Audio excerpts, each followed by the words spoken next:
In our previous studies, it was very much focused on separation. But what we found in this study is they're starting to take the corner to look internally. And this quote by one of our participants reflects that. "We voted to separate from the Arabs, who made us slaves.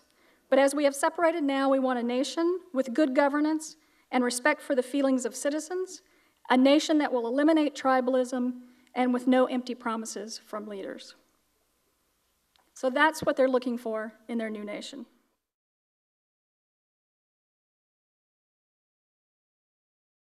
The people in our study said that corruption was a significant problem.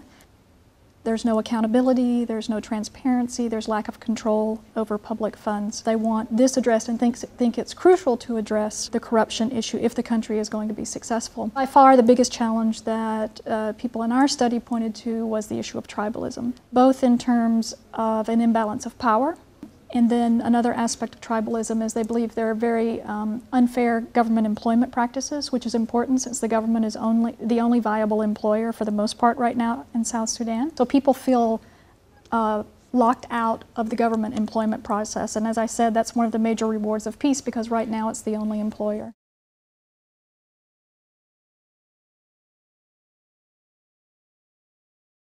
We only really focused on one issue in the study on oil. It was participants' feelings about having to pay a fee to the north to transport the oil through the north to Port Sudan. There was fairly strong opposition to paying any fee to the north to transport the oil. Most of the participants said they could accept some sort of business relationship to transport the oil. Even then, they want it to be temporary. They don't want to have this connection, particularly as it relates to resources with the North for a long time.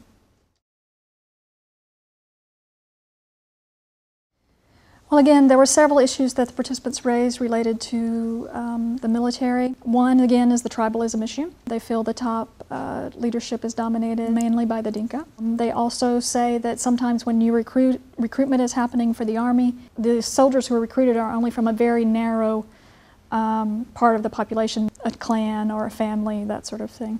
There's also issues of when the soldiers are not paid, say they go and loot. Actually, the local population apparently does not, according to our citizens, doesn't blame the soldiers, they blame the government for not paying the soldiers. They believe there's corruption, major corruption in the army. So there's several issues that the government of South Sudan will have to address in terms of the army, particularly how the army relates to the population.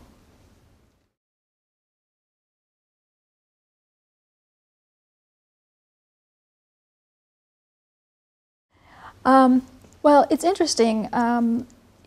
You know, in the study, we didn't ask specifically about the diaspora, but people would unprompted mention the diaspora. They actually see them as a very important aspect of development. Their talent pool in terms of engineers and doctors and people who have technical skills is very, very small unless the diaspora come back. So there is support for whatever the government would have to do to attract diaspora back to aid the development of the country. So I think there is support for that among the population.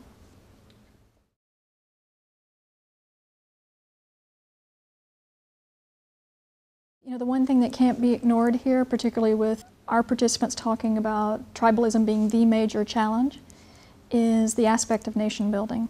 You know, I think there needs to be real effort on the part of the government to talk about who they are now as South Sudan, as a country. How are you different from your values and your ideals than other countries around you? And really make that a part of the conversation so there is something that unifies people, there is something that brings them together, and that they can be proud to call themselves South Sudanese rather than just member of a tribe.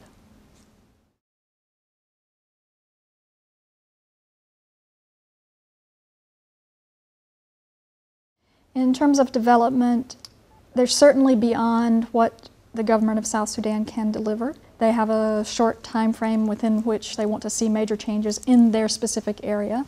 2 years was the most that they were willing to wait before they saw major changes. I think in other aspects, greater controls over corruption, wanting an end to tribalism, I don't know the reality of whether that's realistic or unrealistic, but it's certainly something that I think people understand at a very basic level, a gut level, that these are the issues that will make or break the new country.